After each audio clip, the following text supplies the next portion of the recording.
Dahulu ada seorang penebang kayu yang menafkahi keluarganya dengan menebang kayu.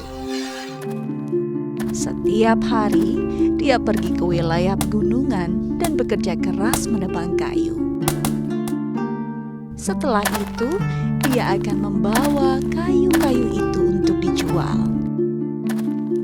Dia harus mengeluarkan tenaga yang sangat besar, tetapi penghasilannya sangatlah kecil. Hasil penjualan kayu hanya cukup untuk membeli beras dan sayuran. Dia sangat bersusah payah. Suatu hari, dia pulang ke rumah dengan hati penuh keluh kesah.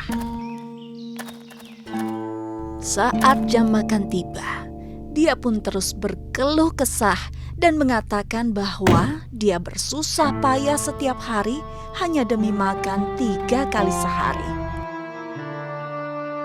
Saat dia pulang dan hendak makan, makanan malah belum siap. Amarahnya meluap dan dia terus memarahi istrinya. Berhubung dimarahi tanpa alasan yang jelas dan makanan di atas meja belum lengkap, istrinya pun masuk ke dapur dan memarahi putrinya. Tiba-tiba dimarahi sang ibu, sang putri juga merasa bingung dan tidak mengerti.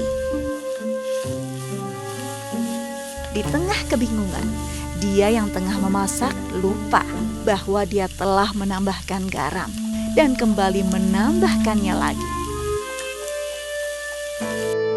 Akhirnya, makanan siap disajikan di atas meja dan mereka bertiga dapat duduk untuk makan.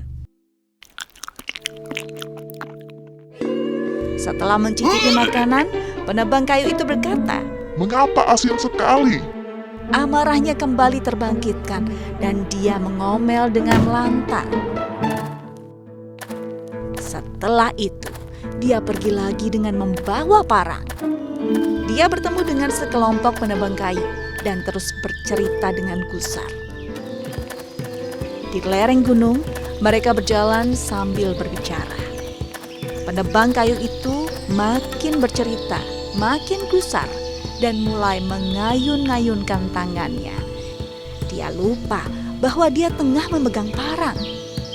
Berhubung dia mengayunkan tangan dengan kencang, parang di tangannya pun terlepas dan melayang ke udara.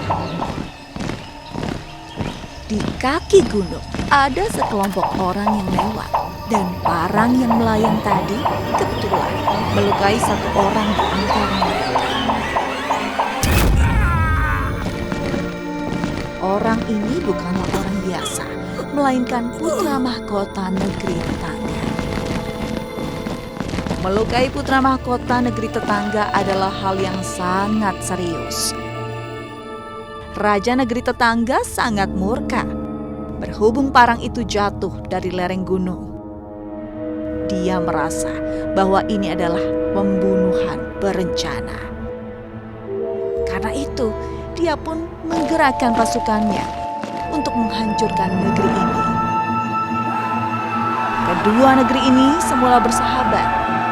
Namun, seorang penebang kayu yang tengah gusar dan tidak sengaja menjatuhkan sebuah parang malah melukai putra mahkota negeri tetangga dan membuat kedua negeri ini berperang sehingga banyak orang yang tewas dan terluka.